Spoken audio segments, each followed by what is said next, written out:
Hi everyone, I'm Journey Ferguson, and I'm so excited to welcome you all to Future Founders Fest presented by Handshake and Base10. It's amazing to have you all here, whether you're tuning in from school, work, or wherever you are. A little bit about me. I'm a rising junior at Spelman College, majoring in computer science, and I'm incredibly passionate about bridging the digital divide within underserved communities. I co-founded The Bit, an organization dedicated to bringing tech opportunities to marginalized communities. And over the past few years, I've had experiences through internships, starting with a research position at the Department of Defense, which I landed through Handshake. And this past summer, I completed a software engineering internship at Microsoft, where I'll be returning next summer.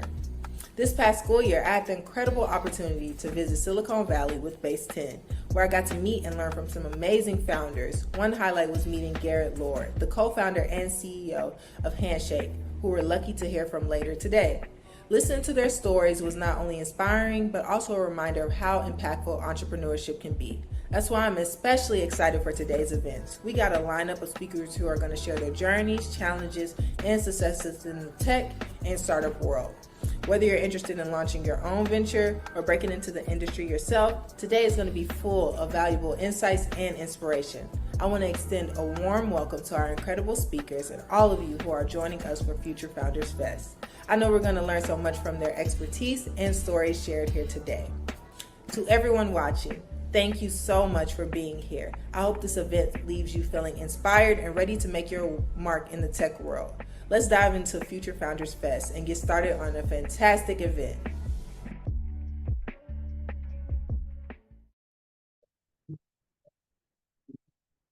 Hi, everyone, and welcome to Future Founders Fest, presented by Handshake and Base10. I am Keisha Kennedy, a sophomore student at Clark Atlanta University, studying business administration with a concentration in management. And I'm so excited to be here today to chat with some awesome speakers. Oh, y'all, I'm nervous a little bit. Y'all making me nervous a little bit on the screen. Y'all, give me a minute. But I am like I said, so excited that my nerves are acting up to be here to chat with some awesome speakers in the tech industry and hear all about their advice for breaking into the tech and succeeding in startups. Today, we have 3 awesome sessions ahead of us that we'll be diving into. So I want to kick us off by introducing our welcome. Whoa, y'all really have me nervous. Today, we have 3 awesome sessions ahead of us that we'll be diving into. So I want to kick us off by welcoming our speaker to the stage for the first session. Bea and Trent, we're so happy to have you. And for the next 25 minutes or so, we'll be chatting about breaking into tech. This is a session designed to give us a peek behind the curtain at what hiring managers are looking for in early career startups. Y'all, I'm messing up real bad. This did not happen when I was practicing. I need a breath. This session is designed to give a peek behind the curtain at what hiring managers are looking for in early career tech industry hires, building relevant skills, standing out in the application process, and getting a foot in the door before you started in the work experience in the whole tech industry. We'll try to save a few minutes at the end for questions, so feel free to add yours to the Q&A box, but we have a lot of ground to cover with our speakers, so let's meet them. I'd love for you, Bea, to give us a quick overview of you, your role, and your background. Awesome. Thank you, Keisha. My name's Bea, and I'm a senior director of product management here at Handshake, which means I'm supporting the team that's focused on building all of our student-facing features, which is hopefully stuff that you all are seeing and using. I'll just say quickly, I have been at Handshake for a little over a year. Before that, I spent many years at Twitter, where I focused on all of the tools that people used to make tweets back when we called them tweets. Before that, I worked at a bunch of different startups, including Coinbase and Twilio. And before all of that, I got my career start in the tech industry by being a founder myself, which I started a company out of my dorm room, which was at Pomona College outside of Los Angeles. And that was where I learned a lot before I eventually sold the company and joined the industry. Before I did any of that, my first job was as a lifeguard. So that was at a local community pool where I grew up, and I really remember, like, I still have the skill of how to spin a whistle. They asked for a fun fact, and so I'll say my fun fact is that I have a little RFID chip embedded in my hand, which is like a very weird thing. This is not like just because I'm a tech person, it's because I'm a weirdo, but it's like a body hacking thing that I've built a bunch of strange projects with. So Trent, maybe or I guess Kiesha, I'll hand it back over to you. Yes, thank you so much. And Trent, how about you? Your role, your background, fun fact. Yeah, no problem. Thanks, Keisha. So today I'm a director of engineering at Shopify. I lead engineering for our growth platform. So I focus on how to help people start using Shopify and become successful in business. As far as my career goes, I've bounced around between startups and big companies off and on. I used to work at Reddit, worked at OkCupid. I've founded companies on my own. I've done the whole thing. I've had some acquisitions. But my very first job was sacking groceries for Kroger's. And from there, I worked my way up to checking, so I was scanning the items, and I highly recommend it as a first job just because it's you talk to lots of people, and I think it makes you a little more of an outgoing person. So very thankful that that was my first job. My academic background is actually not in computer science. I was a physicist.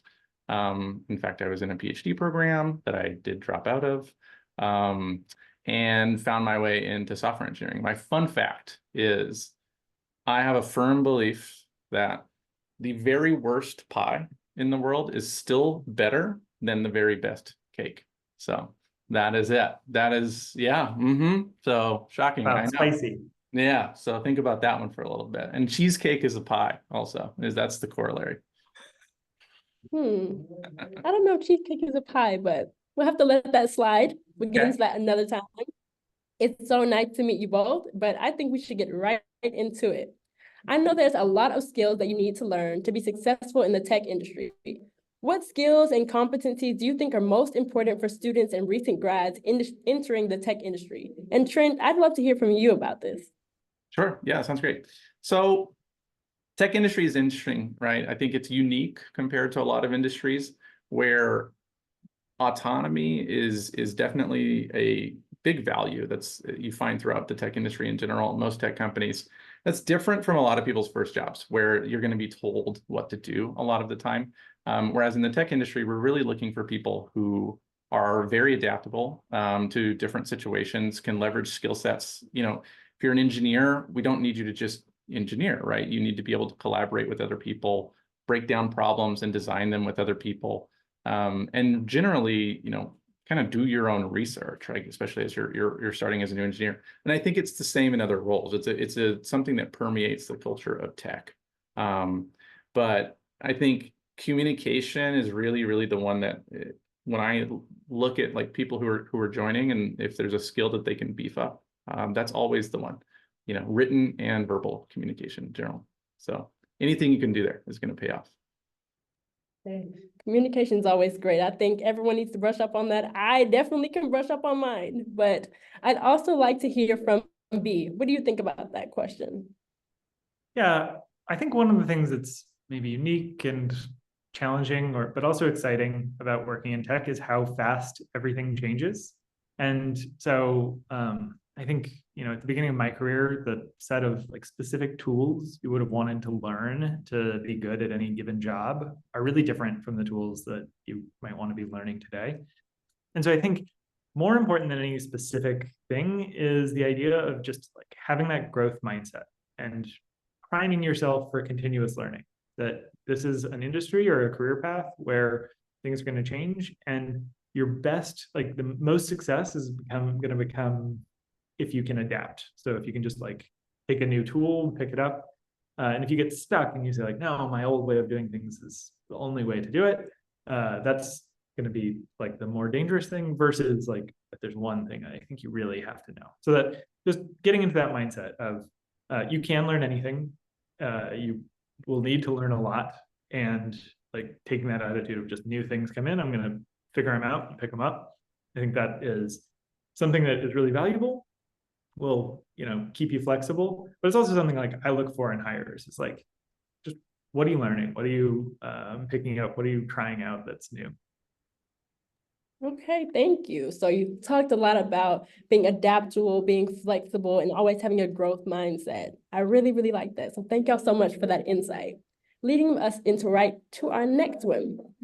Since you've both existed in the tech startup space for a lot of your careers, I bet you've seen a lot of new hires break into the industry. Can you break down some of the common entry-level roles or paths that you see in tech? And let's hear from B first. Cool. Yeah. An interesting thing is that product management, which is the role I work with and manage, is one that there are very few entry-level roles for. When there are, we call them APMs, associate PMs, but they tend to be at really big companies and they're like pretty specialized programs.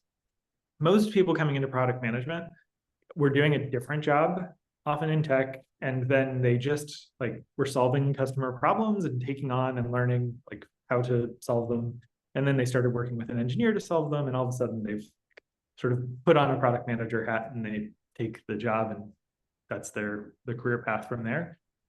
Some folks come with like an MBA, and that's maybe your like fastest path to product management. But honestly, the more common path is to try to do something else. And so those can be either technical roles where you're going into like a software engineering or a developer role. It could be a design role, so coming in as a junior designer. It can also be customer facing roles. So customer success managers, or CSMs, and sales development reps, SDRs, are two really common like customer facing roles where you're actually like interfacing directly and solving real customer problems. And again, once you're doing that, you just, if you get curious, you say, I know how to solve this, but it isn't just with a ticket, or it isn't just with writing something up. It's that I need the feature to change. And once you start like solving problems that way, it's easy to ladder up into product management. Okay, thank you, B.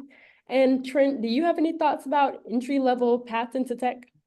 Definitely. I mean, I'll focus mostly on the technical side of things. I think B covered product management really well and many other things. So I think similarly, you don't always have to start as an engineer in the tech industry to become an engineer if that's your eventual goal.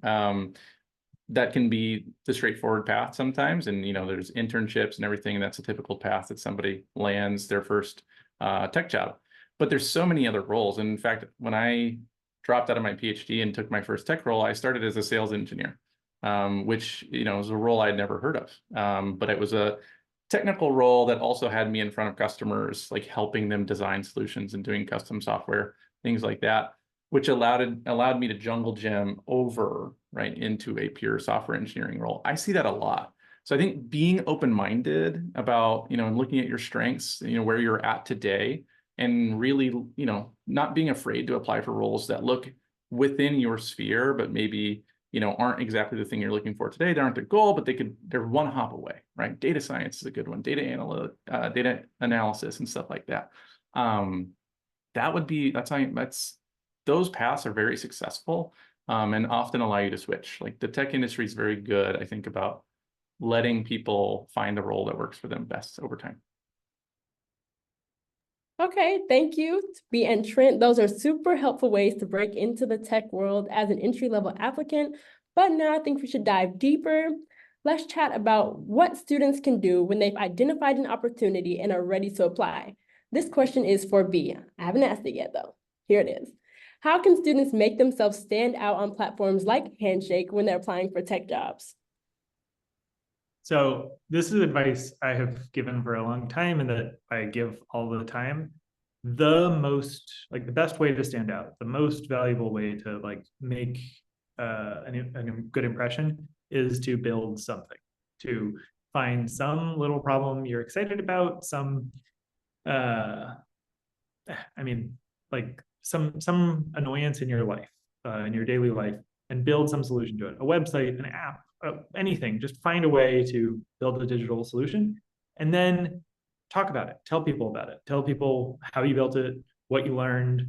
I think people get really in their heads that like they're embarrassed it's not good enough, or that you're expecting it to be like really professional, like a whole team built this and you had designers and you had, user research. But like if you're solving a problem for you and then you're like teaching other people, or like, here's the path I took to learn how to do this, and here's what I learned while I did it. That's just like, it speaks volumes to your ability to like get things done and to make things happen. And then just broadcasting that on the world. It's like Handshake's a great platform for that, where people are looking for jobs and looking for candidates. And so if you're sharing those experiences on Handshake, that can be really powerful. Of course, it can happen on other platforms as well, but building things and then telling your story where people can see it is really a magical combination for like showing that you have what it takes to do a role without having had the job before, without having any on-the-job experience elsewhere. Okay, thank you, B. And circling right back, Trent, given your background and less traditional path into tech, do you have any advice for students with non-traditional backgrounds who want to make a pivot into the tech industry? Definitely. Yeah, I think and I think it segues great from B's points around like building something is even more directly is finding, you know, if you're a business major or something like that, you're working with lots of spreadsheets, financial models, find ways in which you can turn that into code, for example, right? If you're looking for engineering roles or something at some point, or taking research opportunities at your university if you're in the STEM fields, right? Because these will often expose you to a really diverse set of skills necessary. Like you'll just be doing things that you're not doing in class, because research just demands a lot of you. And so you'll build these transferable skills, right? You'll build these things that when I see them on resumes, I see like research experience for undergraduates and stuff like that. I often, you know, there's always something that grabs me in those, like, oh, this person worked on microcontrollers or whatever it may be. It's not exactly what we're doing when we're building, you know, e-commerce software, but it is interesting and it does transfer. Like they did learn something that will help them pivot later. So. Okay, y'all both had great points. I think y'all are really dropping gems, and I hope the audience is taking good notes. And on the topic of getting hired, how important are internships and extracurricular projects when it comes to getting a foot in the door in your first tech job? Like, do you have any tips for someone who has never had any professional opportunity in the tech space before? And I'm happy to hear for either B or Trent, either one. Maybe I can start, Trent, and I'll build on, I was saying build something, share what you've built. Those are like maybe the foundations of this. And then the third thing I would say is like networking, that like talking to people who are doing stuff and learning from them. Again, I think the best way to start those conversations is to start building something and start sharing about it. I think you're very naturally going to get people who ask you questions of like, why did you choose that technology? Why did you decide to like do it this way or that way? But connecting with people who are other also builders is the right way to like, if you're looking for a co-founder, it's the right way to find a co-founder. If you're looking for mentors, it's often the right way to find mentors. But it also, those become entry points into the communities that are going to like bring you into these roles, and also, you know, be the foot in the door to get internships, which leads to jobs. And so I think all of that, it's not one path that everybody takes, but I do think that so much of the core ingredient is having a problem, solving it yourself, and then sharing it in a way that lets other people talk to you about it. Okay, and Trent, you too, what do you have to say? Yeah, that sharing it is the key point, and I think you can reinforce that one over and over. If you build it, you got to talk about it. I mean, it's sometimes the hardest part. It does feel embarrassing. It's vulnerable to put yourself out there when you put something together for the first time. So, yeah, the only really follow-up I would add to that is I used to work at Reddit. I love the concept of communities. I think Handshake is like a large, great community. And there are many different types of online communities. So if you're in an area, for example, that doesn't have like a big tech scene, no local meetups or anything like that, online communities are just as good. And there's tons, like through Discord and everything. Now you've got communities built around like people working on specific types of projects, whether it's, you know, Gen AI or whatever it may be. I'm on these myself, and I meet tons of people through these that, you know, are people that I probably want to hire and work with at some point. So I would say get active, like definitely get active, get involved, and just let the passion sort of guide you. And it'll open doors. Okay, I like that. I'm gonna throw my little 2 cents here on my own. I know B said a lot about being innovative and not being afraid to, in a sense, brag on yourself. Yesterday, I was in my career and innovation, and it's a center we have at Clark. It's called CIED. I was there, and they said, who wants to do a pitch, a business pitch? And I was like, I was a little scared, but I was like, I'll do the business pitch. And I pitched an idea. I was scared. I was nervous. I was a little shaky, but I pitched it and I wasn't scared. I wasn't scared to brag on my idea. And I actually ended up winning the competition. So Right you on. have to take those risks. You have to take those chances, or you never know. They Right. say scared money don't make no money. Y'all know that saying. I know y'all know that saying. So I'm going to get off my little pedestal now and move on to the next question. So, do y'all have any advice for learning the ropes once you've landed a tech role? Like anything that sets good interns or new hires apart from great ones? And I guess I'll start with B again. All right.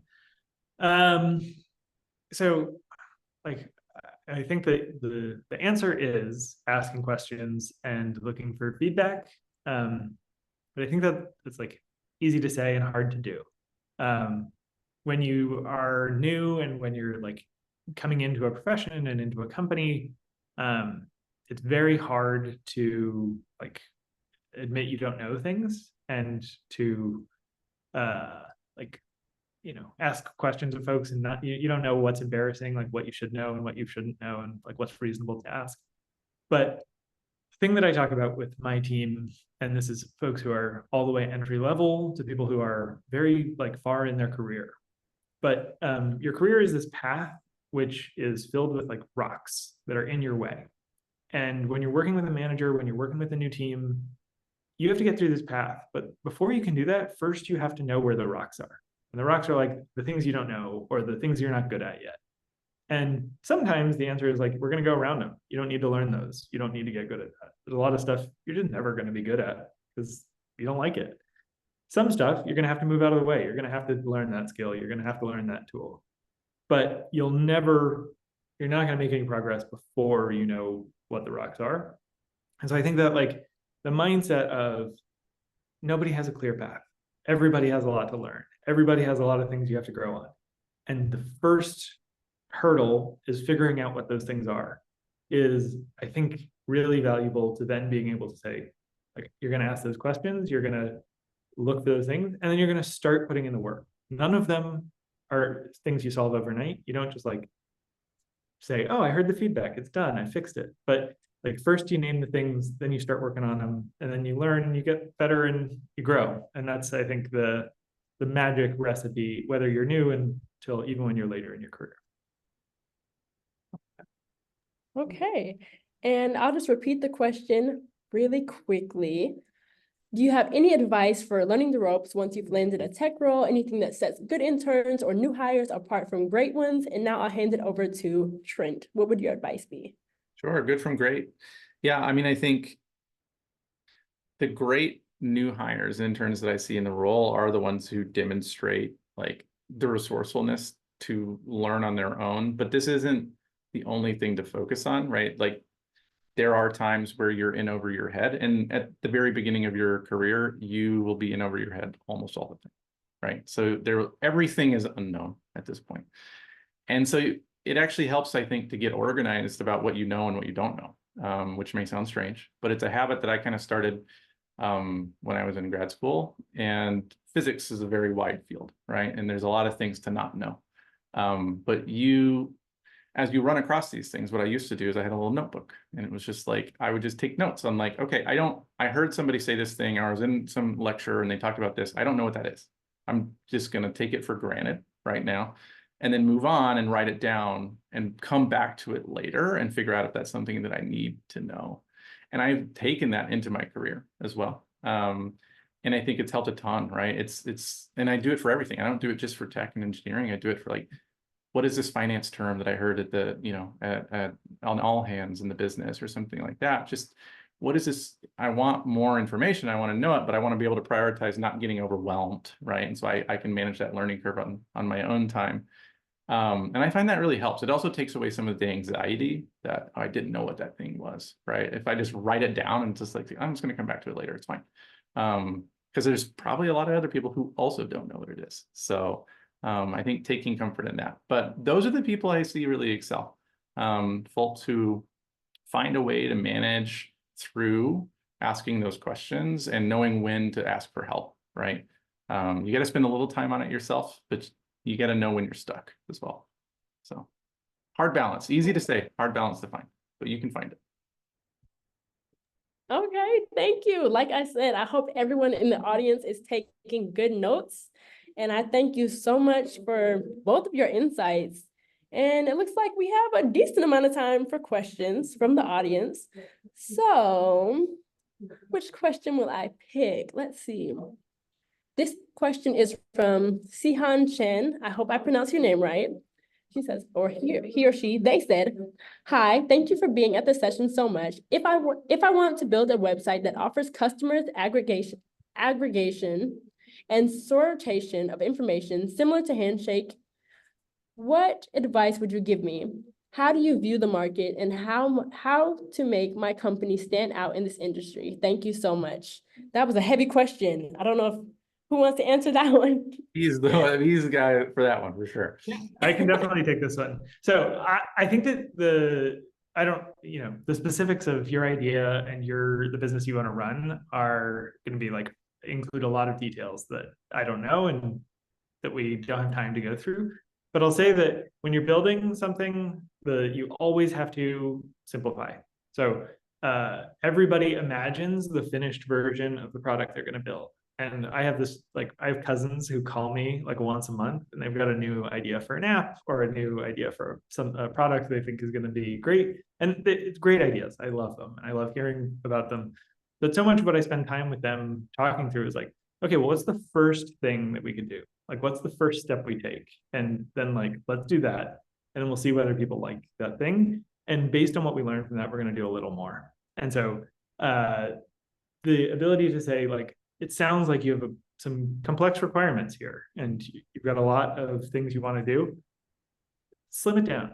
Pick the simplest possible first version of it and see if you can solve a problem for somebody. And solve a problem for yourself or solve a problem for someone else. Once you've solved a little part of the problem, then you can add more onto it. And you'll find pretty quickly you're at a very complicated thing you've built. But it all starts with doing a little part first. And don't let the big, scary, complicated part of the solution get in your way of getting started and doing a little part first. Okay, thank you, B. And we have a question for both Trent and B from Azola, who's joining us live from the BITS Future Founders Fest viewing party at Morehouse College. Azola asked, at age 21, did you for sure yourself in the role you are currently in? And what were some key things you had to endure or do in order to get where you are today? I guess I'll give it to Trent since B answered that last one. Yeah, for sure. Yeah, I think we can both answer this one.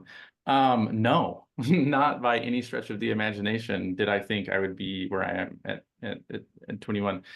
At 21, I was enrolling into a PhD program and thinking that I was going to be a professor. And I was dead set on that. I knew in my heart of hearts, that's what I wanted to do.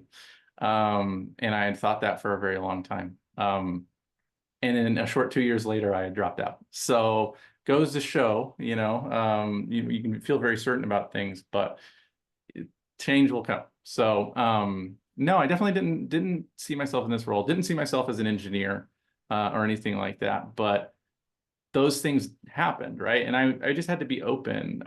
In terms of enduring, right? I didn't know what I was going to do. I got extremely lucky to find myself in the software industry.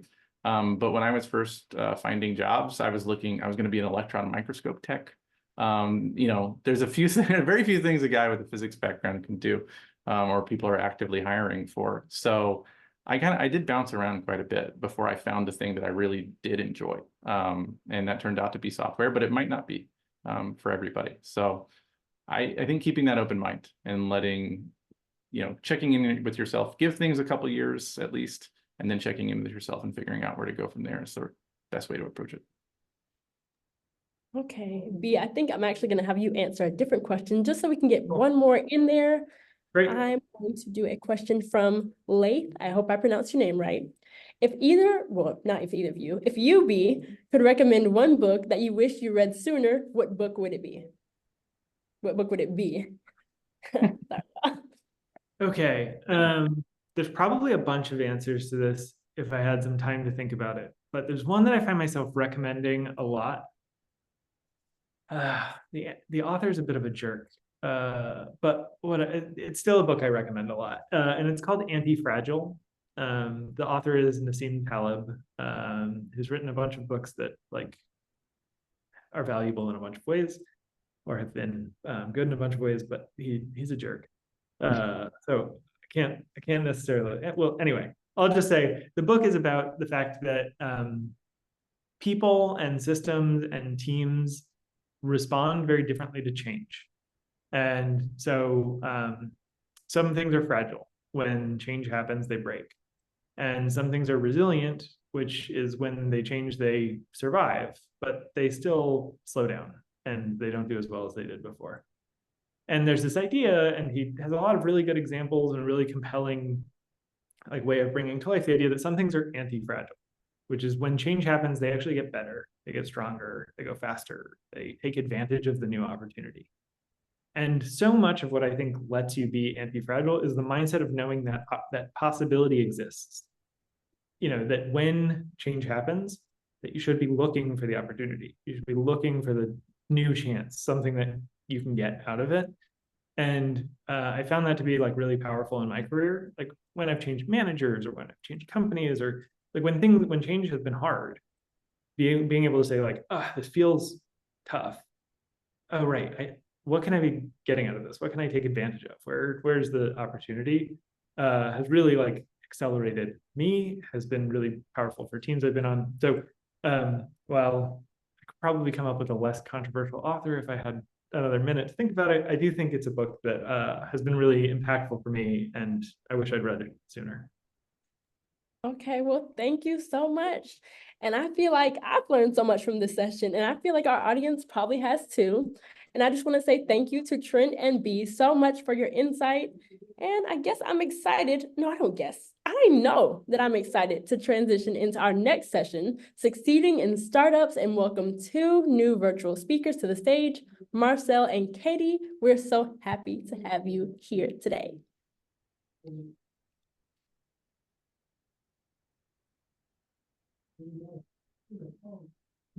Hey, hi. Guess I'll go ahead and start now. After hearing B and Trent's tips for breaking into tech, this next session is all about navigating the fast-paced world of startups and understanding what it takes to succeed, especially when you're just getting started in your career. We'll explore topics like mentorship and deciding whether the startup life is right for you. Let's meet with our speakers. Our lovely speakers. Katie, can you kick off things by introducing yourself? Yes. Hello. Hi.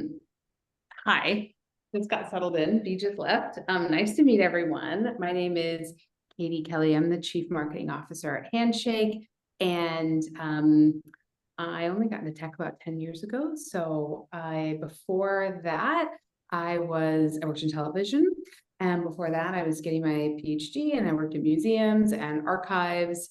And let's see, for college, I went to UC Berkeley, and then I was an art major. And then I was went and got my master's at the Royal College of Art. I was a design historian, and then I got my PhD at the University of Texas. And that's me. Nice to meet you guys. Okay, awesome. And how about you, Marcel? I'm excited to introduce myself, but I also want to give Katie a chance to share her fun fact, because I think she didn't do our fun Oh, fact. yeah. Okay, ready? My fun fact is that I was in the movie The Princess Diaries 2.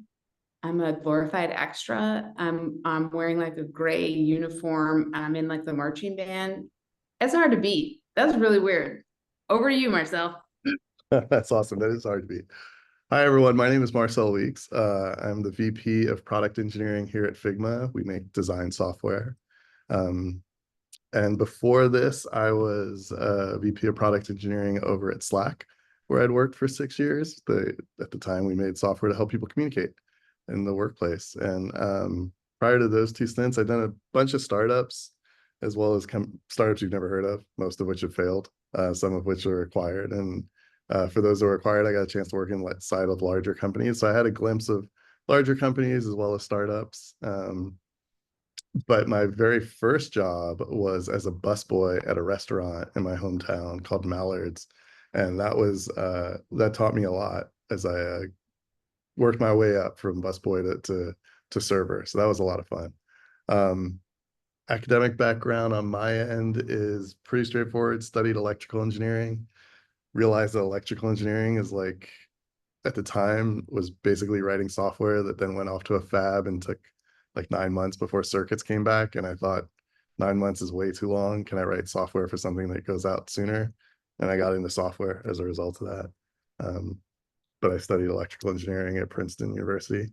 And my fun fact is that this session is making me like a star at home because I have 2 kids, one of whom is a senior at Spelman and the other who's a freshman at Howard. So this makes me like the cool person for the day at home. Congrats. It's very cool to have 2 very accomplished kids like that too. Yes, Thank that's you. amazing. Thank you. Well, I guess I'll get right into it then. Bee and Trent touched on this a little bit in their session, but startups can be challenging environments, especially for those new to the workforce. So what great practices would you recommend for early career professionals at different stages of startup life? And Katie, let's start with you.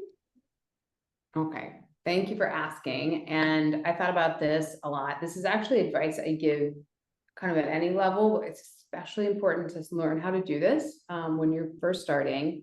And that is every organization, it's gonna have a lot of things going on at a lot of levels. You're gonna think you need to track all of it. And the key is you make everything in your area of control shine. That is your first foremost job. You just have to be like, what is mine? If it is mine, I run it down the field. And you want to get known by your managers and the people around you. Is like, whoa, if I give that person that thing, it doesn't matter how small it is. It does not matter what your role is. Wow, they really deliver that every time. They're predictable and they always own it like completely end to end.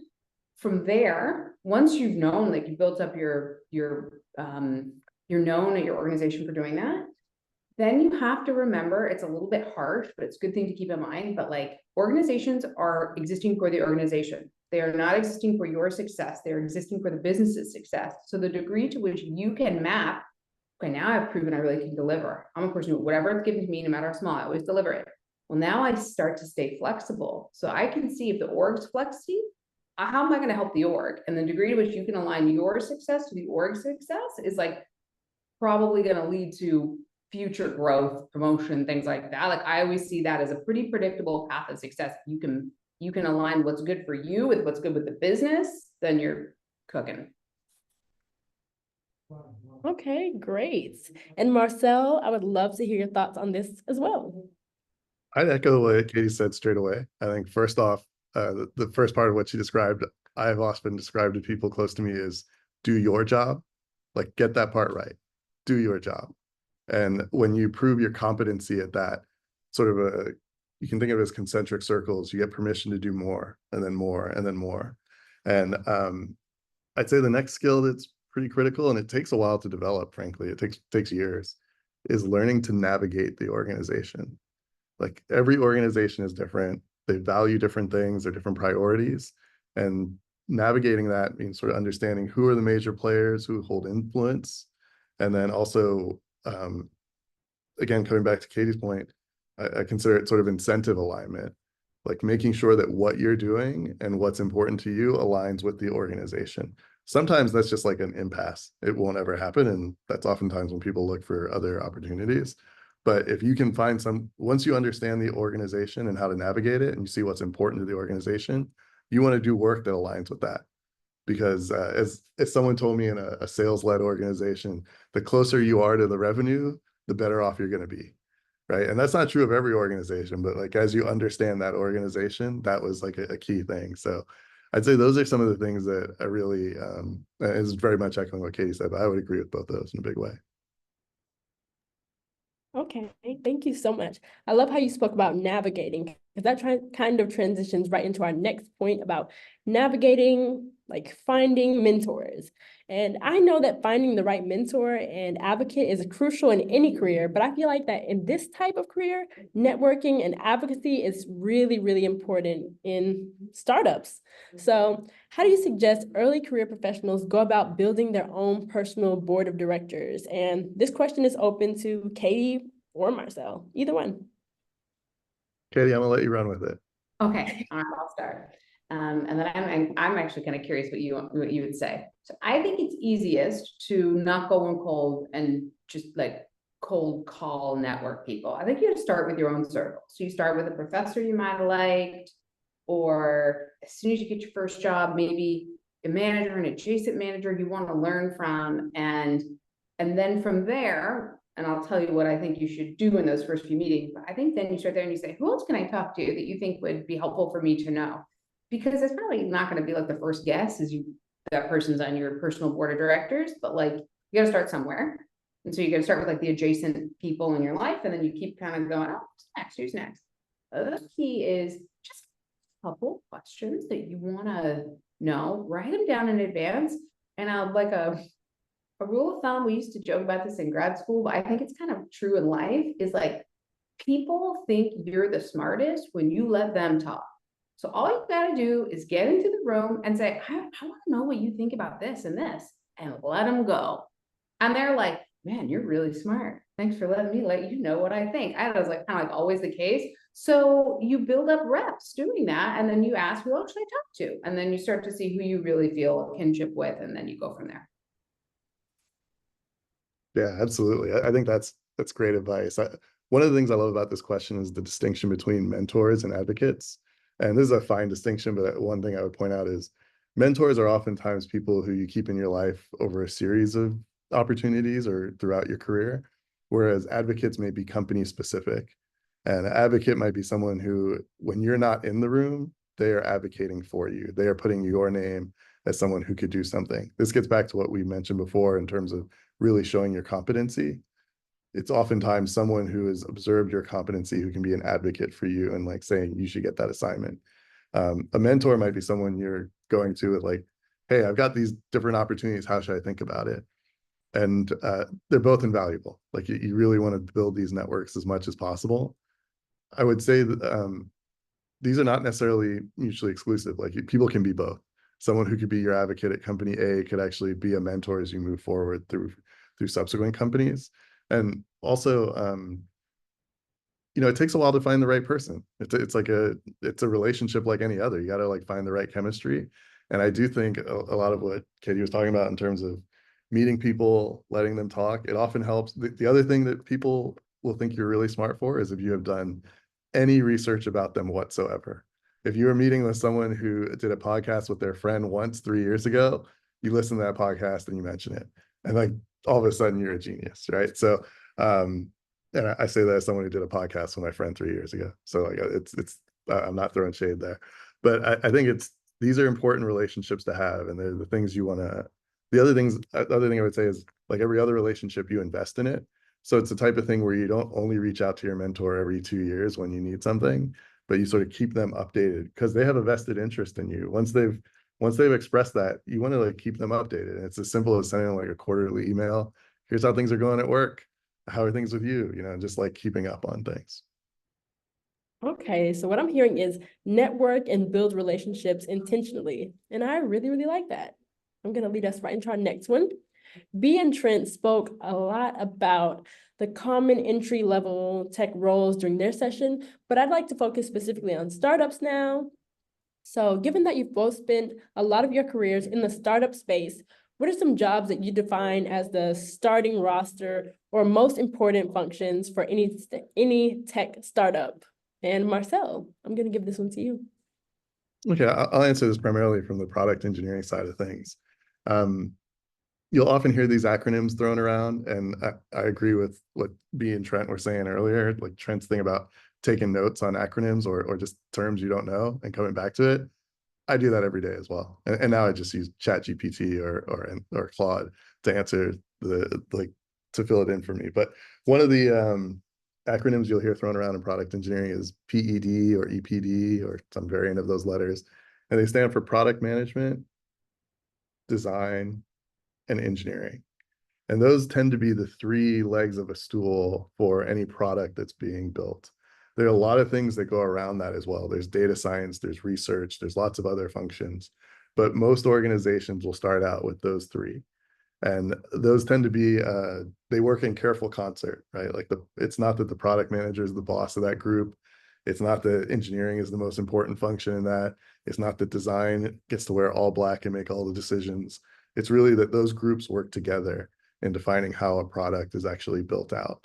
And an interesting just side point with this is oftentimes when people ask me about the culture of a startup or a culture of a company, I'd say you can look back to their founding team, which was probably a combination of PED, and see who from that team became the CEO of the company.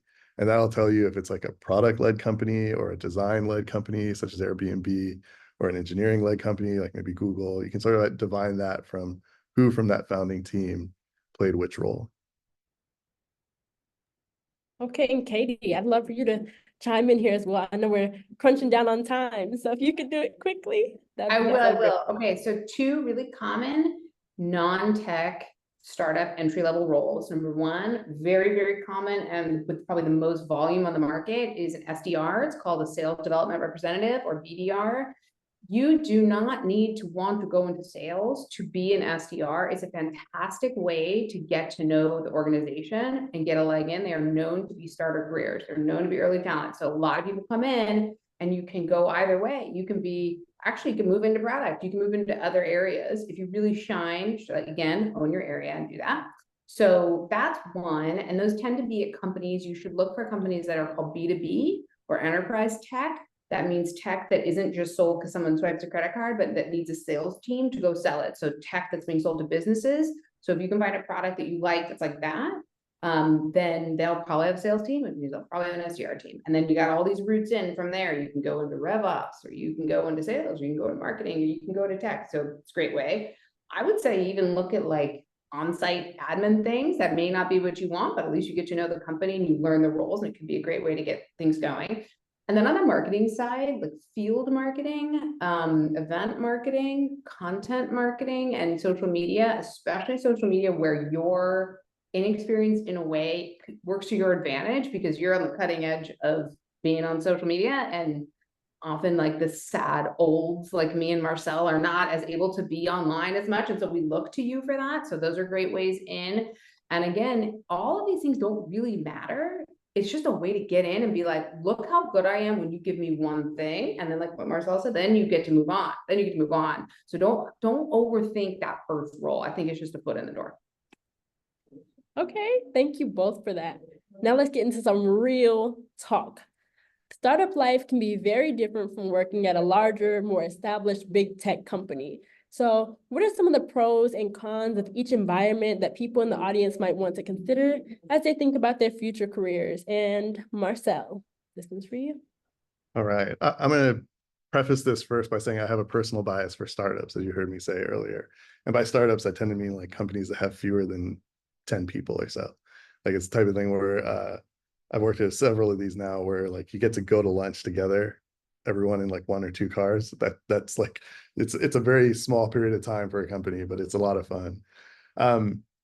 I get this question a lot, and I typically describe startups to folks as a pirate ship.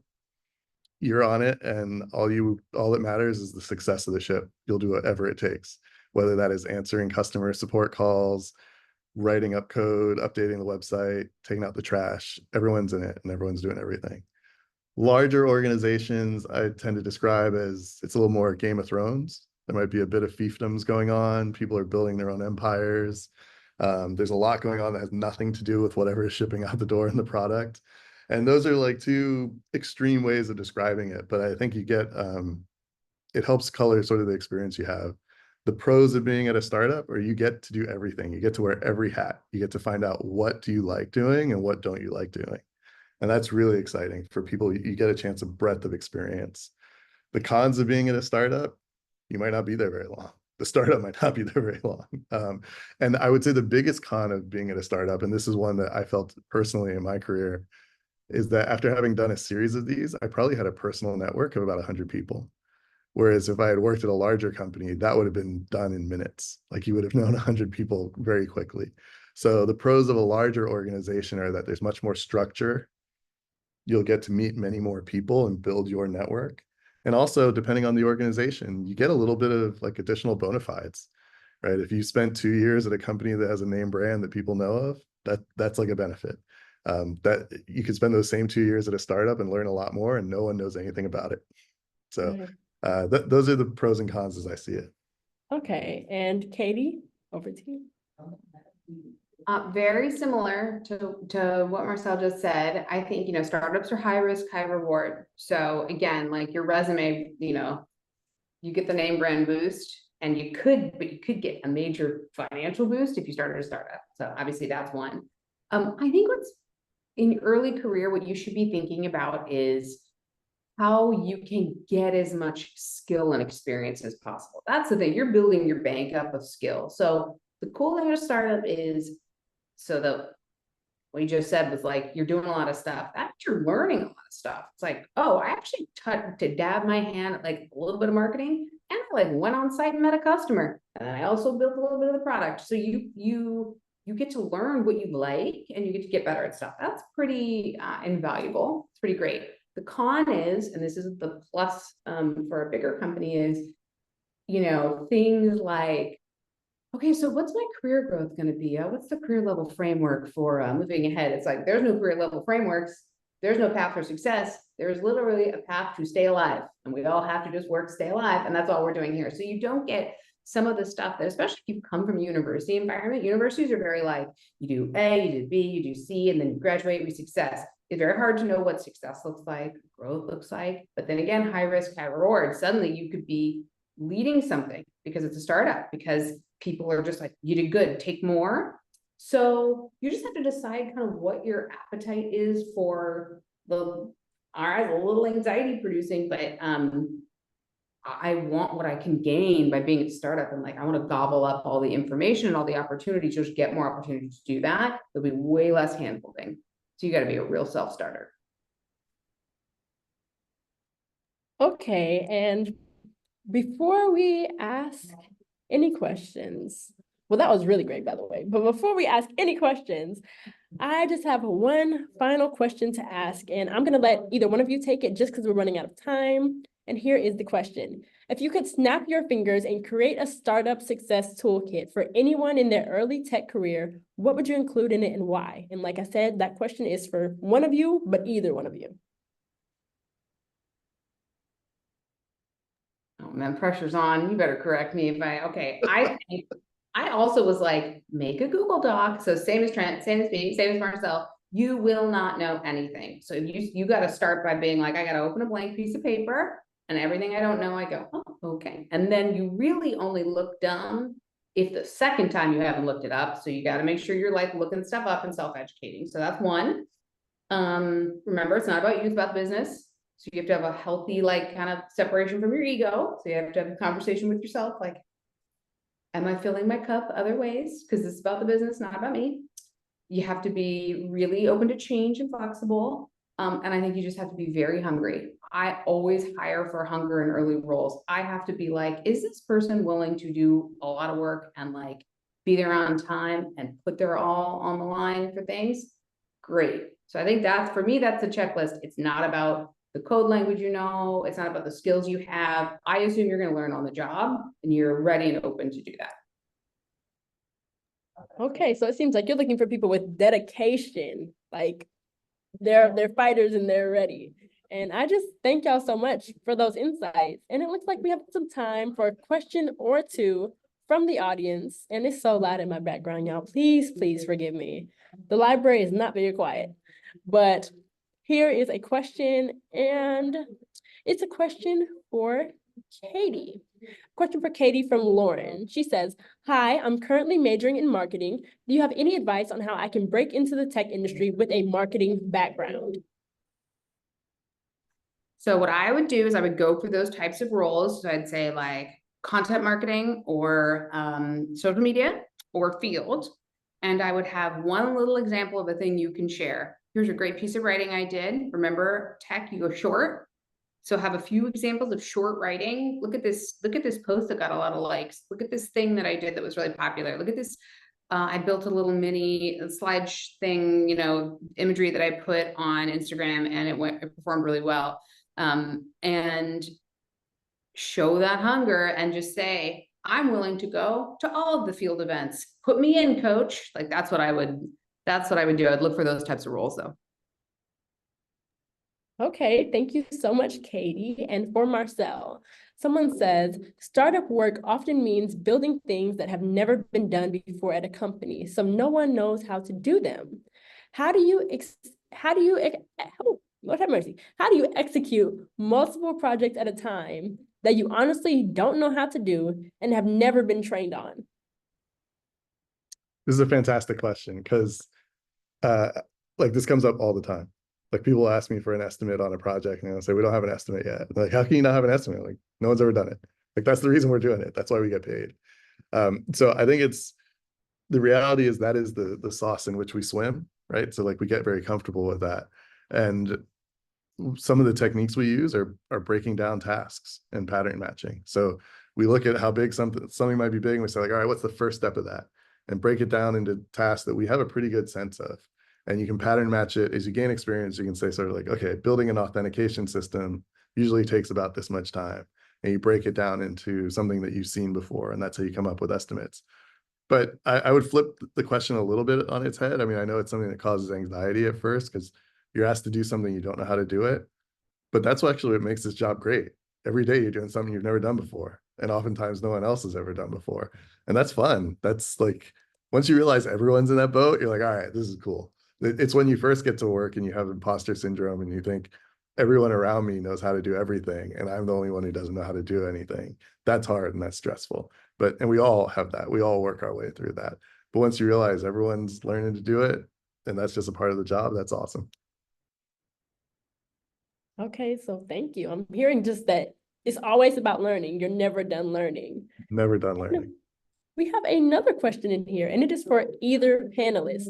What is the stress level being in the tech industry involvement? What is the stress level being in the tech industry involving emotional and physical stress, job security, work-life balance, etc.? What is something about your job that makes it personally worthy and fulfilling? Either panelist. I'll be happy to take this one. I'd say, at some level, you get to control how much stress you have at work. You can sort of like put yourself into certain positions and find like, okay, depending on what I want to do with my career right now, and I always like qualify that with there's a time frame. There are times in your life where the last thing you need is stress at work. Like there's just other stuff going on and you're a full human and you got to deal with that.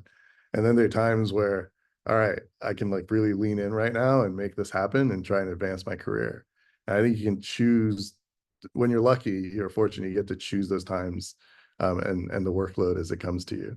That said, there's always a background level of like, I mean, it's work. That's why they compensate you. You gotta go. Right? There's oftentimes like the work-life balance side of things. I think, there's lots that's been written about this recently. I think in reality, especially when you're starting out, you don't want to define yourself completely by work. You have there are other things that you're probably doing between 5 p.m. on Friday and 9 a.m. on Monday that have a lot more to do with you as a person. And don't stop investing in that. As Katie said, like fill your cup, find those things. And the more it sounds counterintuitive, but the more you maybe do during those times, the more energy you have for the other stuff. So I think that's something I'd reiterate here as well. And then job security is, the reality, having worked at a bunch of startups, is that most of them go out of business, at least at startups. And I'd say it's less about job security, maybe think about it career security. Like I remember I had a professor who said our job as engineers is to learn how to learn. And once you've done that, you're going to be set for life, no matter what happens with the job, because you're just about learning. So I'd say, job security is jobs are going to come and go. A career is a long, for many of us, too long time. And there'll be lots of jobs that come and go in that time. So I would say find the thing you want to optimize for. In my case, that was fun. Other people and that's not always the right thing. Like for me, that was it. But for other people, it was sort of career development, whatnot. Find the thing you want to optimize for and lean into that. Okay, thank you so much. Looks like that basically wraps up our second session. Marcel and Katie, thank you so much for sharing your insights with us. And a huge thank you to everyone in the audience. I'm sorry that we didn't get to do more Q&A questions, but time is ticking, y'all. But I'm really excited that I got to moderate the first half of this event, and I'm super excited to turn over to our second moderator. Jasmine, we're going to take a quick intermission now before we move on to the keynote session, which is Founding Your Future. So hit the bathroom, because I know y'all might have to go, and grab a snack, and we'll be back in about 3 minutes or so to get started. Thank y'all. Hello, everyone, and welcome back to the Future Founders Fest presented by Handshake and Base10. My name is Jasmine Livingston, and I'm a recent grad from the illustrious Howard University, where I earned my BA in Communications. I am so excited to be your moderator for our final keynote session today, featuring 3 founders in the tech space, Ben, Jordan, and Rajiv. Please feel free to join me on the stage while we do a little level setting for this session. Now, this session is all about diving into the journeys of tech founders and gaining insights from those who have been in the trenches of startup life. Our panelists today are all founders who have faced the challenges and successes of building tech companies. They'll be sharing their experiences, the lessons they've learned, and their thoughts on what the future holds for startups in the tech space. Let's get started by getting to know them a little bit better. Rajiv, could you please introduce yourself? Yeah, thanks for having me. I'm Rajiv, the founder of Every. This is my second startup. First startup was called Reflective. I raised $100 million for that, and I've raised 30 million for Every. I'm excited to be here. And I went to Cal, go Bears, and worked in startups ever since then until I started my own company. That's incredible. That's incredible. It's so great to meet you. Okay, now Ben, let's have you introduce yourself. Awesome. Yeah. Hey, I'm Ben. I'm the co-founder of Handshake, and we started Handshake out of college, just out of a very personal problem, and ranged all the way from, spending the early days driving in a dilapidated car across the country to visit customers, to raising funding rounds, coming out to the Bay Area. We've since raised up many rounds since then. In college, I was a computer network and system administrator.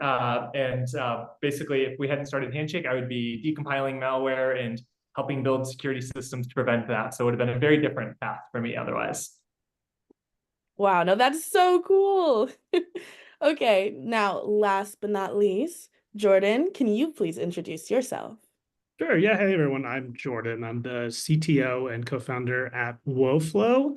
My background is a little non-traditional in terms of being a CTO. I actually studied liberal studies, mainly business.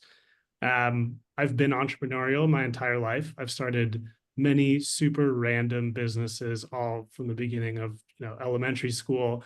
I was a very not cool DJ. I only DJ'd weddings and bar mitzvahs. I sold magazines. I sold T-shirts for sororities and fraternities in college, basically just kind of like grinding it out. Went into a music tech business right out of college, ran it right to the ground. I was obviously a founder of that. It was my first tech startup, and I knew nothing. And I came out of that realizing how much I didn't know. And I kind of took a different path after that, started to learn coding, worked at a few tech companies as a coder. And from that, I ended up building the very beginnings of what is now WoFlow. Oh, and I guess we're supposed to say a fun fact. I think Ben and Rajiv missed their fun fact, but I'm going to go out and say it.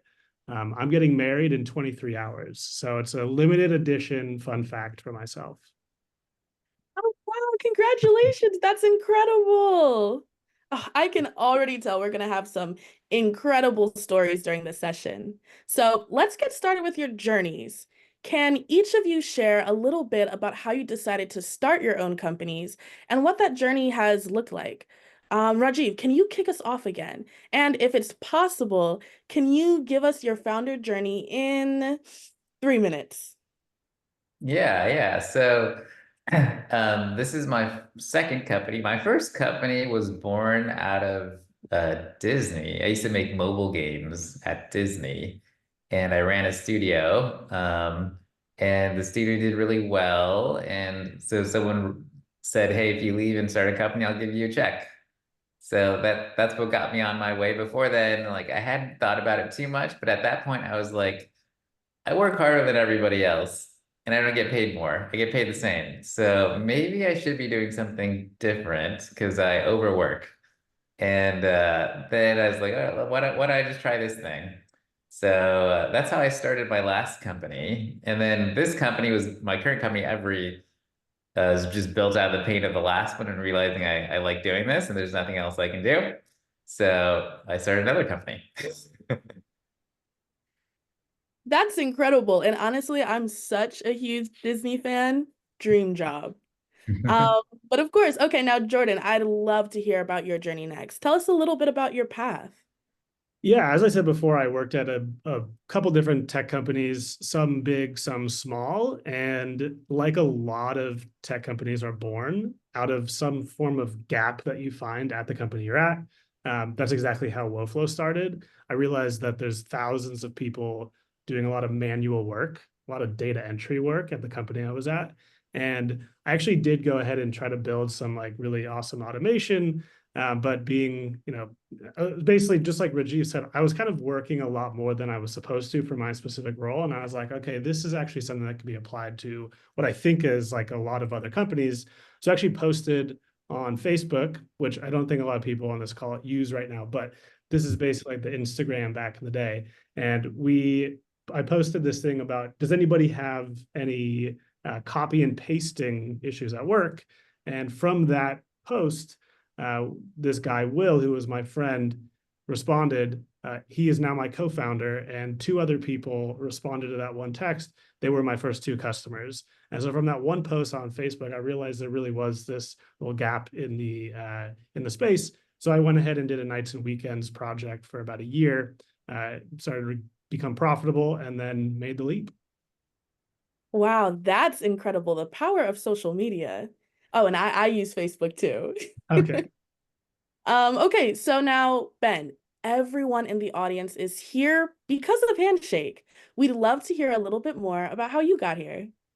Yeah, for sure. So for us, it really just started out of a super personal problem that we were facing while we were in college. School that I went to with my two other co-founders is sort of the middle of nowhere, Upper Peninsula of Michigan. And so you just don't get a huge variety of employers coming out there.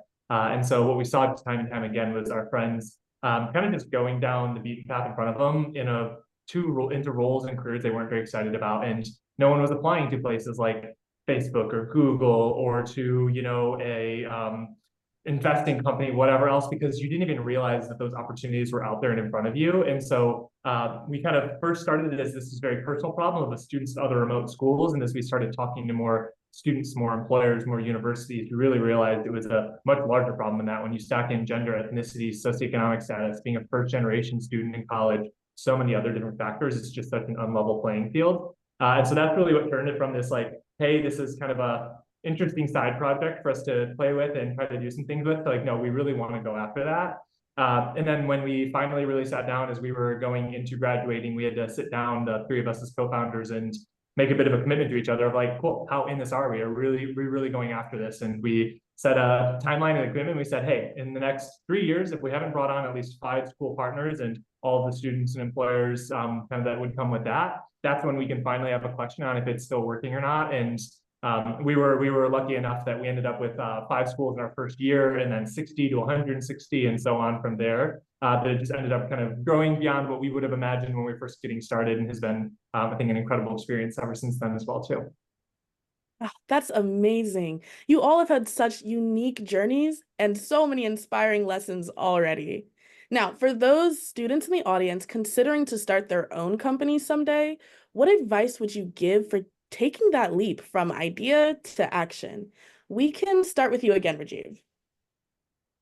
Yeah, I think the ideation phase is probably one of the most fun, where you just can come up with a bunch of ideas. There's no like negatives.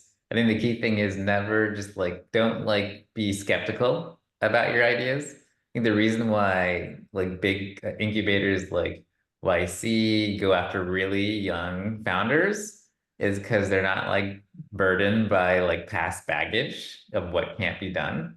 So in some cases, ignorance is bliss. Like, don't be worried about what you're building. Just go after it, kind of thing. And then once you have an idea, don't sit on it. Don't hide it from people. People sometimes are like, "Oh, I have this idea. I need to make you sign an NDA before we talk about it." And like, that doesn't matter. Like, you just need to talk to as many people as you can. Talk to customers. Do cold outreach. That's like the best way to do it. People you know are nice. They'll say, "Great job, good job. You're trying to do something awesome."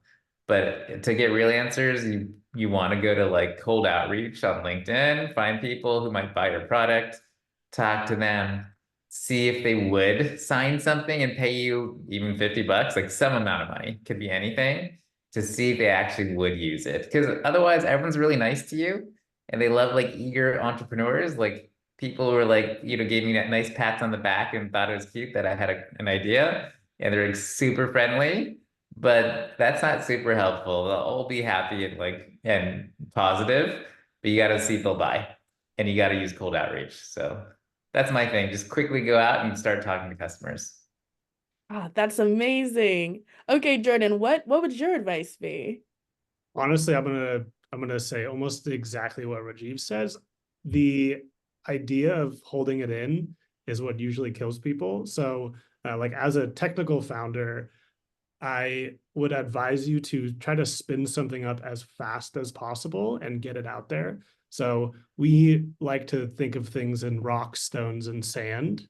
So rocks are like this is the reason why customers are going to buy it. The stones are like some issues or maybe some small features, and the sand is like all the stuff under there. What color is this button? Only focus on the rocks. Like, it's very important to only focus on the rocks, especially in the very early days. Get it out to the customers, see if there's any validity in it, and see if they'll pay for it. Like, it's funny when I hear that, because yeah, so many people are going to tell you that's a great idea, I'd pay $50. But when they get hit with, a paywall of some sort, they're gonna be like, no, it's actually not that important to me. So like, really see what the validity is of somebody actually of using it. I think today is like, with AI, it's incredibly easy to spin these kind of things up and just to see if customers like it. Like, getting those rocks in place has never been faster. So being able to iterate and get those out the door is the key driver for me. Oh, I like that. I like that. Moving rocks before mountains. Okay, so now, Ben, any tips from you on making the leap into becoming a founder? Yeah, absolutely. And again, would agree with what you've said, right? Like, it's very easy to spend your days on all of the sand, right? And then there is no room for those rocks anymore. And that's super, super real. I think connected to what Rajiv mentioned, I think it's very easy to get both the people that are going to say yes to you on everything and say this is great, but it is really, you're going to feel a lot of downs, and there's a lot of people that are going to say no to you throughout, and a lot of people are going to think it's a terrible idea, right? If it's a super obvious thing and super straightforward, someone else would probably have already done it, right? And so you are kind of forging a different path. And so what you do need to find those folks that can be those supporters for you. And whether that's a co-founder, that's an advisor, that's a friend, someone that you can be just super open and transparent with. You're not having to give the sell and the pitch and the excitement all the time, but you can really talk through what you're going for. And they're going to be there in your corner is so critical, because the lows are really low. When you're really not feeling good, when things aren't going well, when a key customer has churned, or you aren't able to get anyone to sign on to that first version that you want to get out there, like, it's going to feel really crappy. You're going to wonder why you're doing this. And you need those folks that can be like, no, keep going for this, go at it. And again, you can find that through co-founders. You can find that if you're doing a solo founder, you can find that through advisors and friends. But that's like the number one thing that I would really encourage everyone to have. See, as a recent graduate breaking into this media and tech field, you guys are so inspiring. How about we take some time to talk about the less glamorous parts of entrepreneurship? In hindsight, what are some of the things you guys wish you knew before starting your companies? And this time, we can kick it off with you, Ben. Yeah, I would say I do think that piece of just really being ready for those challenging moments, like, you're gonna have them, right? It's not just all glamorous, really nice things. There's really rough spots. You're going to disagree with if you've got co-founders, you're going to disagree on really important areas, right? And you're going to have to work through those, and it's going to challenge your relationships. I think the biggest thing that was a huge learning lesson for me was really going from like 5, 6, 7 people to when we have like 15, 20, 25, because that's when communication and really thinking about people and strategy becomes so critical. You go from this moment where everyone knows everything, you're all on the same page all the time, you all know exactly what's going on, just through kind of osmosis, right? You're all kind of in the same meetings and conversations all day long. To actually having to step back and think about how you communicate things and how you talk about them. And one thing someone told me once was, if you repeated it enough times that you're sick of repeating it, you probably should still repeat it 1 or 2 more times, and then that might be enough. Because there's just so much going on that you can't keep track of every single piece on your own, and you need to be really, really focused on those communications, really setting up those different pieces of how you're all working together, making sure that you're really clear on what you're doing and why as you really start to work with that large set of folks. And that takes a while to figure out and get used to, especially when you're coming from a really small group of folks, just to start with. No, that's so cool. I love to see how communications and tech sort of intertwine together. Okay, so Jordan, have you had any bumps in the road or challenges that you wish you had been better prepared for? I mean, a startup is always a bump in the road. There's just an infinite number of bumps in the road. I think actually it would be very helpful to everyone is I'll share a little story about how some of the challenges that I face and kind of how we solve them. It's not necessarily challenges, it's just something I wish I knew ahead of starting this company. I actually started out as the CEO because I was the one that really started the product, the core product itself. And then my co-founder was COO.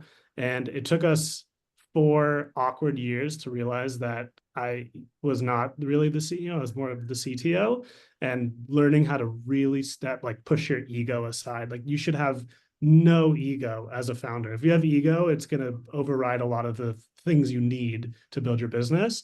And so really understanding what would make this business the best, what's going to make everyone in the business the best, and just putting everything else aside and going for it.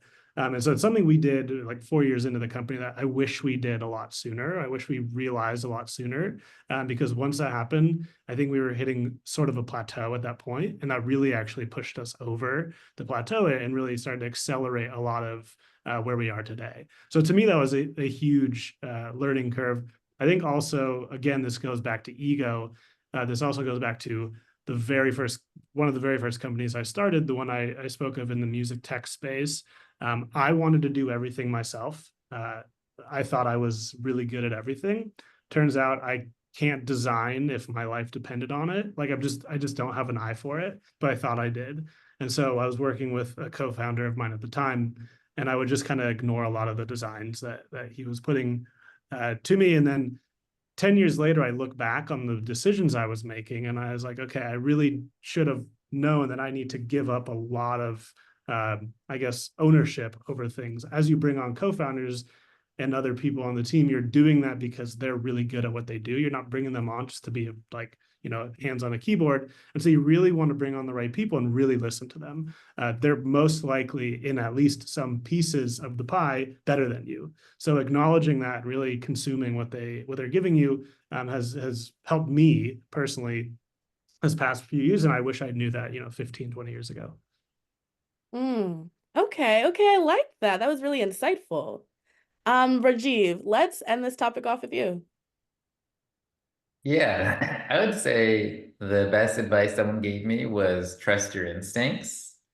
As a founder, especially if you're a younger founder, typically there's all these people around you who surround you with advice, and they tell you what to do, but they don't know your business. Specifically investors, right? A lot of investors you'll see them as someone like more successful than you, or someone who's in a position of power if they invest in your company, but they're actually your peer. But they act like they're not. They try to act like they're your boss. And there's all these other people who try to act like they know more than you. And by the time you get a company off the ground, there's no one besides the founders that know it as well as the founders. It's not because the founders are smarter. It's just you work harder and you become I call it a subject matter expert. Like, you know, like the business process or whatever you're solving better than anyone else tries to, because you just like intimately learn the problem. And because of that, like knowledge, you usually can solve things better than anyone else at your company. And so that's your instinct that like you should trust. I didn't trust that my last time. And I would like, I'd hire VPs who worked here 20 years at like a really big company, and they'd say, hey, this is the right way to do it. And it would feel wrong. And it was always wrong. And like you just realize that like nobody will actually know the right answer more than you will. And it'll feel instinctual, and just trust your instincts, because you're the only one who like has spent this much time and this much time and thought on one thing. And so it's hard for anyone to match it. No one will match it. So it's gonna be up to you. That was incredibly insightful as well. You guys are giving us such important lessons. Now, before we get into some of the student questions, let's end on a forward-looking note. Looking ahead, what are the predictions for the future of startups in the tech industry? How do you see the landscape changing in the next few years? And are there any extra exciting opportunities for any of the future founders in the audience? Anyone can jump in and take this one. I'll jump in. Rochambeau. So I think AI obviously is huge in this space, right? Like it is going to change a lot of aspects, not just the products that you see, but how the products are built. I know for a fact we have 2-3x'd a lot of teammates on my tech side of the house, but also on the operation side and the sales side. Like everything has changed internally. We've really embraced AI to be able to do a lot of the things that were fairly boilerplate before, but took a lot of time. We are highly encouraging everyone and happily paying for any new types of AI services that come out, because we want to experiment. It's so new. I was thinking this morning about if I wasn't doing Woflow and I wanted to start a new company, what would I want to do? I have no idea. There's just like so much. It's like such a weird, amazing transitional period as we're like ending kind of like the like I guess the first.com type like web 2, web 3, and we're going into AI. Like what is actually going to happen in this next 5 years? I don't know, but it's an insanely exciting time to come out of college and be part of that like startup culture to build it. So I'm very envious of all of you, because it would be so fun to be able to be in that space.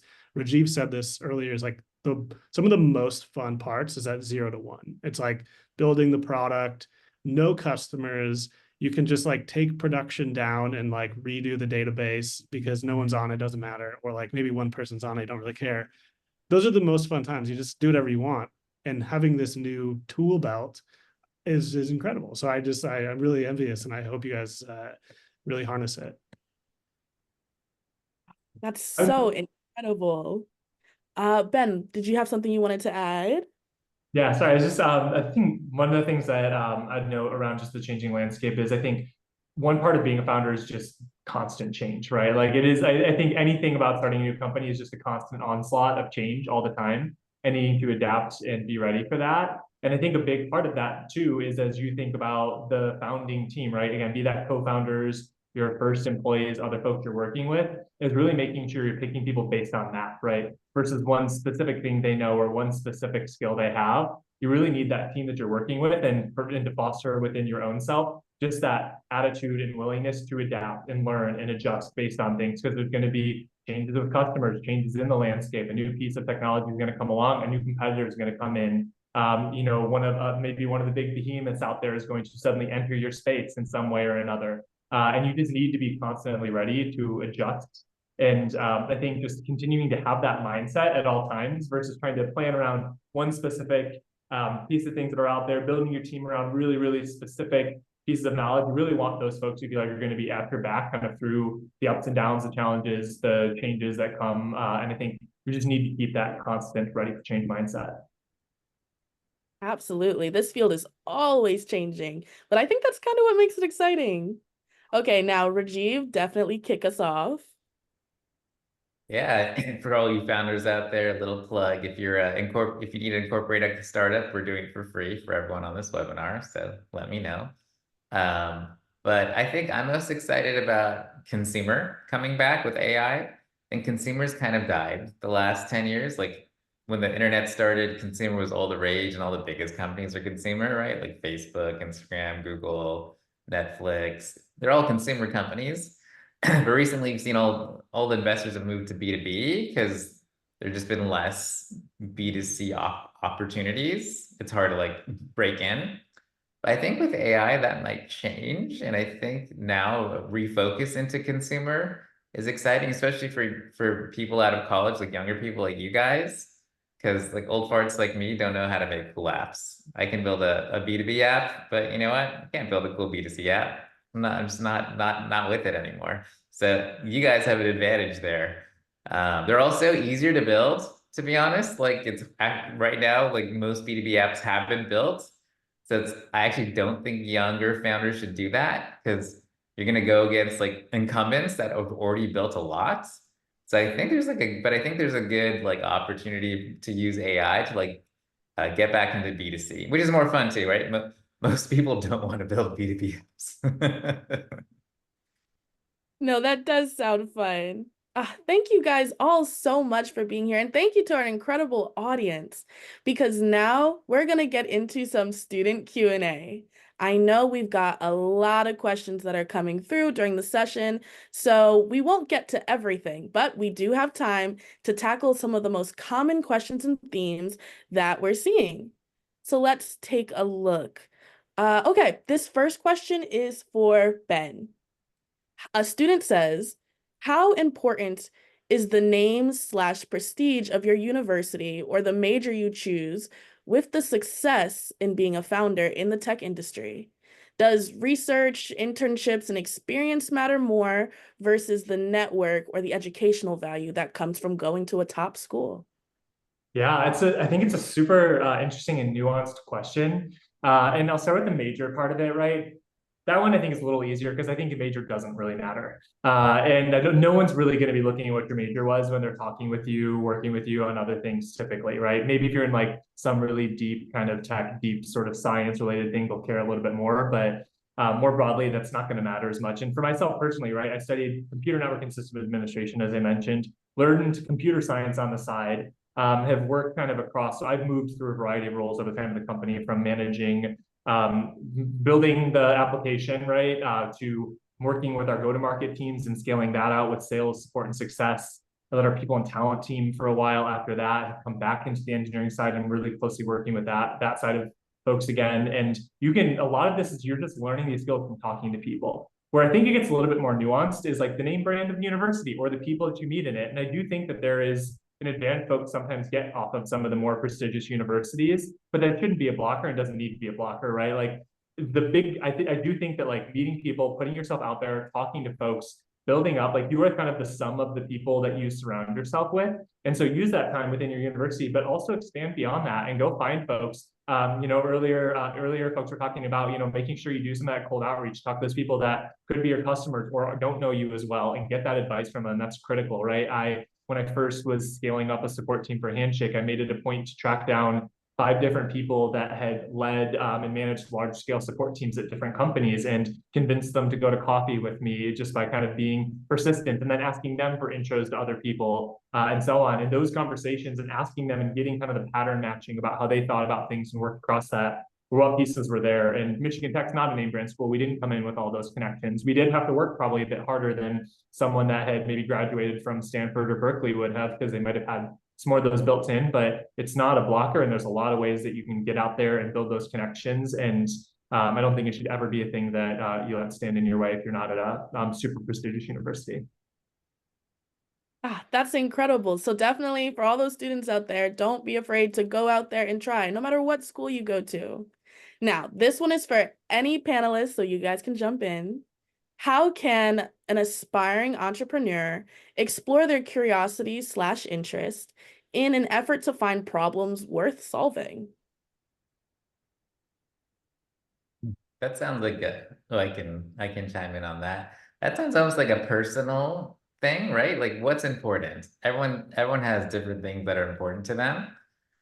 So if that's kind of how you want to figure it out, then think about like what is important to you, right? Like, and and then think about the problems that are out there. There's tons of problems to solve, and then figure out which problem you think your skills might, help you solve, if you do have skills that can help you. But if there's something that you really care about, it's kind of like try to think about like what are the issues you actually want to work on. You'll probably work harder if it's something you want to work on. Definitely, definitely. And honestly, listening to all of you guys, I've realized there's an industry for everything. So go out there and find the thing that you're passionate about, and the problems, they'll find you too. Okay, so this one is for Jordan. Okay, as a person who just started learning how to code, but they have really big ideas for a project or product that requires a higher level of experience and knowledge, how do I get started? So I know my co-founder, who's not technical at all, has built some pretty insane things just by using ChatGPT.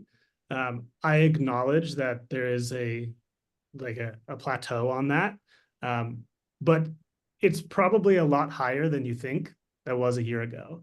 I know having a technical co-founder is pretty important once you know that the product that you're building is correct. But I think to be able to get to 0 to 1 and at least understand if there's viability in it, I don't think you need that much out there. I think you can get away with doing some pretty low tech proof of concepts.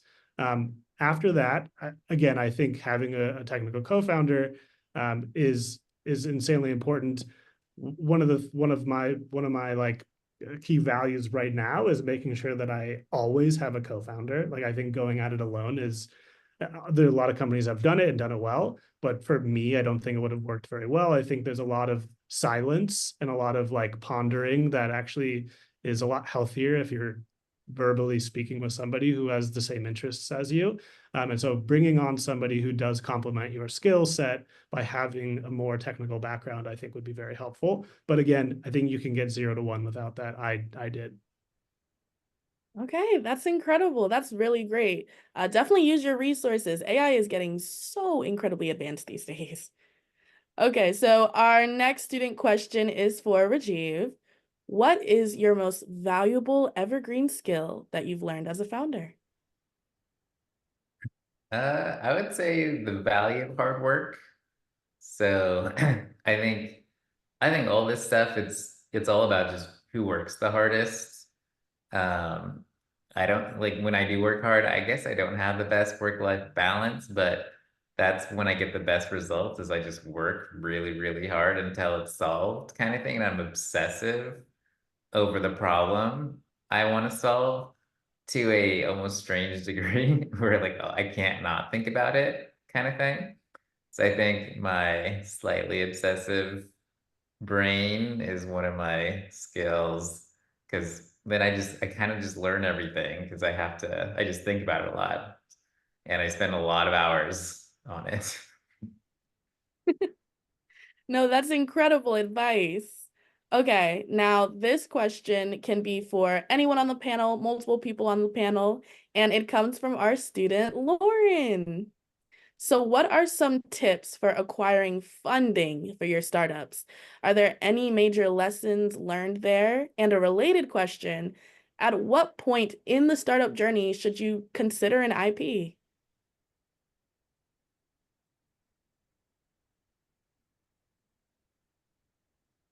I'm happy How? to start Yeah. off. Oh, perfect. Whoever wants.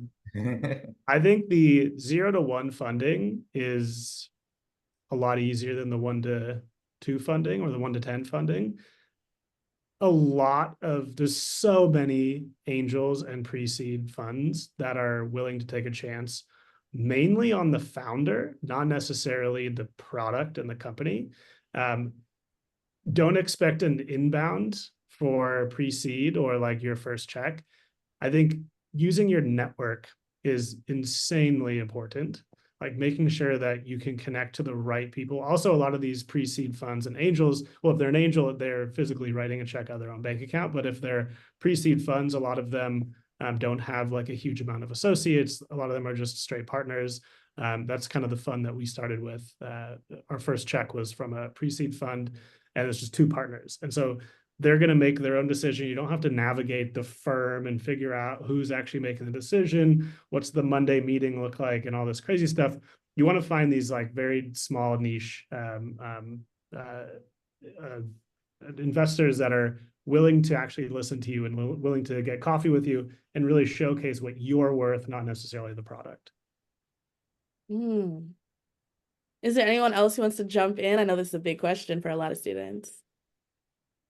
I think there's a big part of just like volume and getting out there and talking to a lot of folks, kind of on top of what Jordan mentioned, right? Like you're going to get a lot of no's. Prepare yourself for that. Like that is just part of the process. Be ready for a lot of rejection. It's not because you have a bad idea.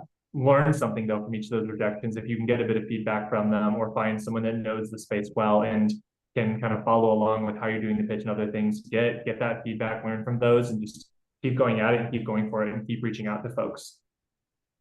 100%. A lot of no's, but it only takes one good yes.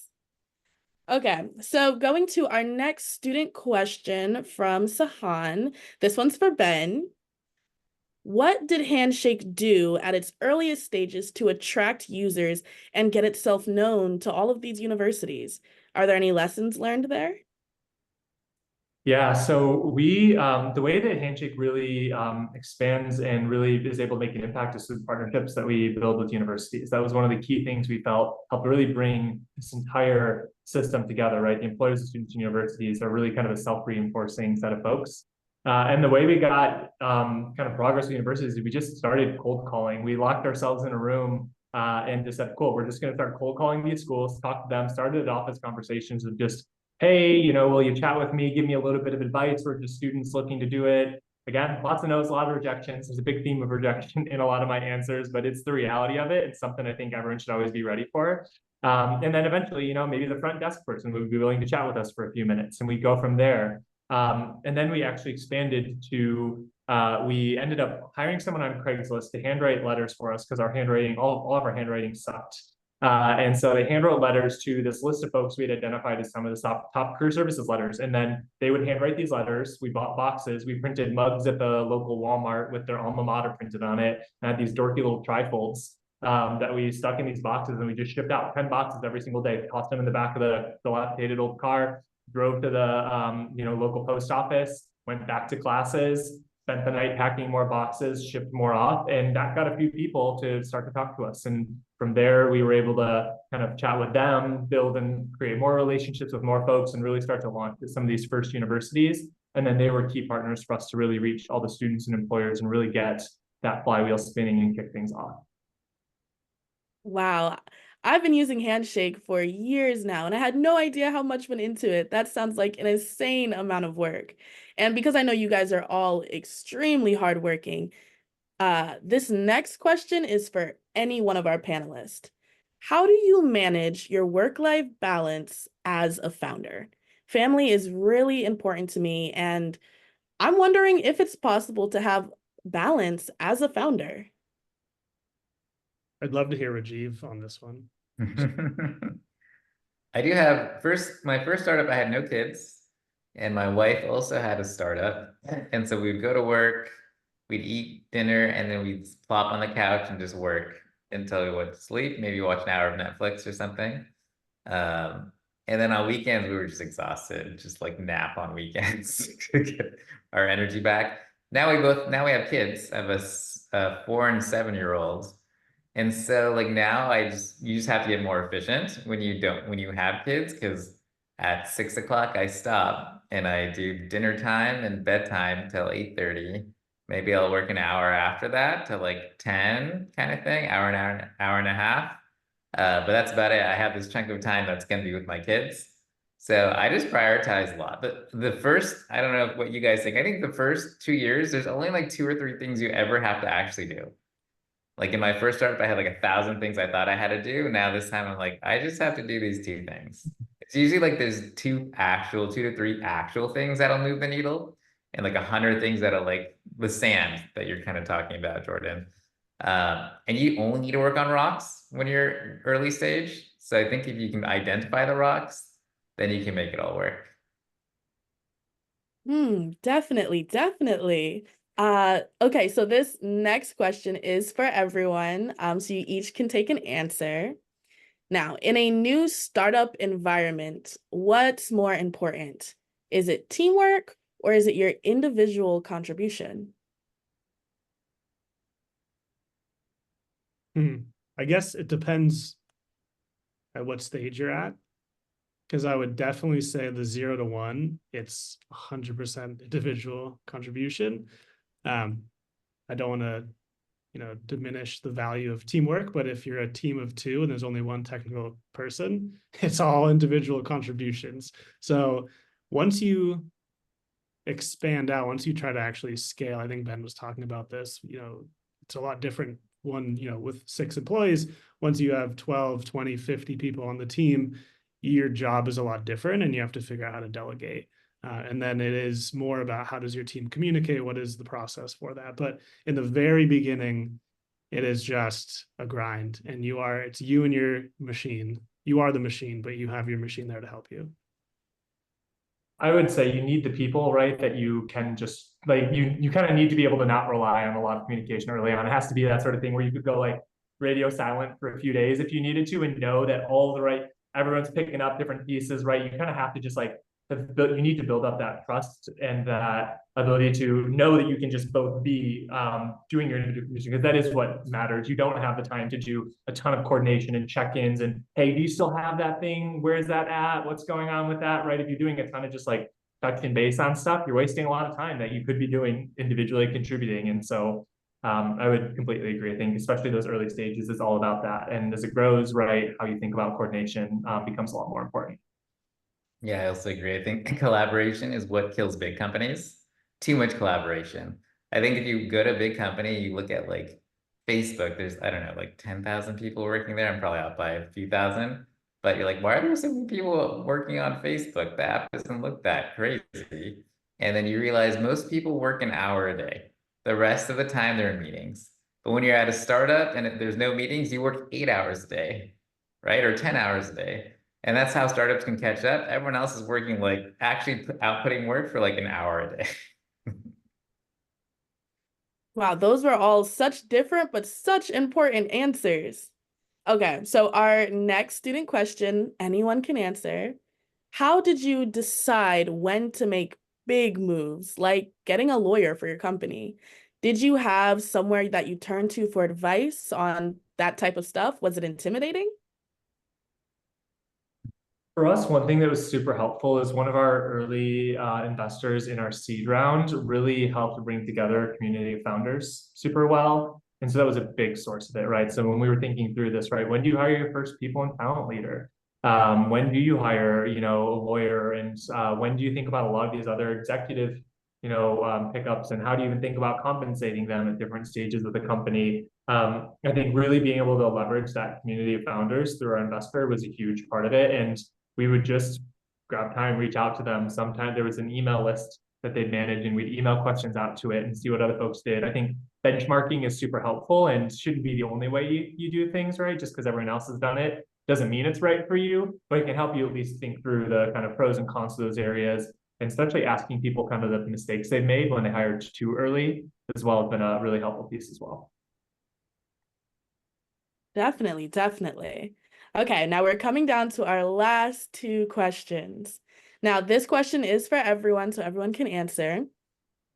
When was the first hire you decided to make for your company and why?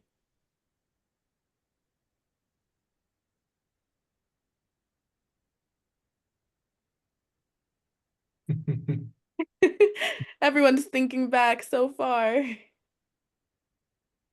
I guess I could go. My first hire at this company is boring. It's an engineer because I need to build more stuff. My last startup, my first non-co-founder hire was the VP of sales. And it's because I didn't want to sell myself and I didn't know how to sell. So I thought, oh, I should hire a VP of sales. And it was a really big mistake because you have to sell first and learn how to sell before you can actually hire a salesperson. So yeah, that was my first hire. It was a mistake. The second time was an engineer. That was not a mistake. Lessons learned. Anyone else? Mine's also not super exciting. I'd say we hired two people at the same time. One was we decided we kind of moved towards a very ops heavy product. And so we brought on somebody who I worked with prior, who was an incredible operation lead. So we brought them on pretty early on, but the other person we brought on was a QA engineer. So it was just me, and the first other technical person was a QA engineer. It's because every time I'd ship some products, I would just have my co-founder Will spend 3 hours just like trying to find any issues. That was his job in the evening. And he's like, I don't want to do this anymore. So we hired a QA engineer to come in and actually take that responsibility. Okay, we can now bring it to our very last question of this session, and this is for Ben. How do you keep Handshake's mission statement in mind as you go about your job? I think there's a lot of parts of it that are really important. So it's always top of mind. But I think like really the big part for me early on was being able to see the impact from that, which really helped just motivate things moving forward. So finding and reaching out and hearing a student story about a time that they got a job right through Handshake, and really being able to source and bring those together was really what kept us going and kept us excited through those low lows and those challenging moments. And so really sourcing these just like mission sort of moments, right, in places across the company, both for ourselves to hear and see, but then making sure we shared those with the company has been really key. As we grew a little bit more, that turned into codifying things into values and principles. And so we sat down and really just hammered out a list of like, here's what we really stand for with Handshake, right? And I think culture evolves and develops over time, but those values are something that have really stayed consistent across the years for Handshake and really codified how we thought about how we wanted to operate, how we wanted to work together, how we thought about our relationship with our different partners and everyone, customers, students, everybody across the board there. And then we would bring those in and reinforce those through a lot of different places. The way that we did, feedback reviews as we grew and gave, people performance and feedback. We would talk about them in all hands and celebrate folks that had really shown up really strongly in those different places. And then still today, we bring in regularly student stories to our all hands to the entire company. So in front of 600 people, we'll play videos from students, or we'll bring in live panels of students to talk about their experiences on Handshake and really make sure we're just constantly centering ourselves in that. I think though throughout, honestly, most of it's about just staying really close to your customers and the problem you're trying to solve. And if you're not having some sort of touch point like that every single day, especially in the early stages of your company, you're probably not focusing on the right stuff and not staying close enough to the people you're trying to solve the problem for. So I would find a way to bring that into every single day of the work that you're doing. No, that is so incredible. Actually, my very first internship, I got it through Handshake, and 4 years later, post-grad, I'm here again. So very full circle. You guys are definitely changing lives with all of your companies. I just want to say thank you so, so much to everyone for all of your incredible insight over this session. I know I learned a ton, and I know our audience did too. Now, to everyone who has turned in live for the Future Founder Fest, whether you're at a viewing party, at home, or on the go, thank you so much for the gift of your intention and the energy this evening. It's been such a pleasure to laugh and learn with all of you. And I hope you come away feeling inspired to take your careers to whatever the future may hold. Now, I hope that you'll all share your favorite lessons that you've learned tonight on Handshake and social media using the hashtag #FutureFoundersFest. I can't wait to see all of your posts. The Handshake and Base10 teams will reach out to you all soon just to get some more feedback from this session. On behalf of myself, Handshake and Base10, thank you all so much. Have a really great night.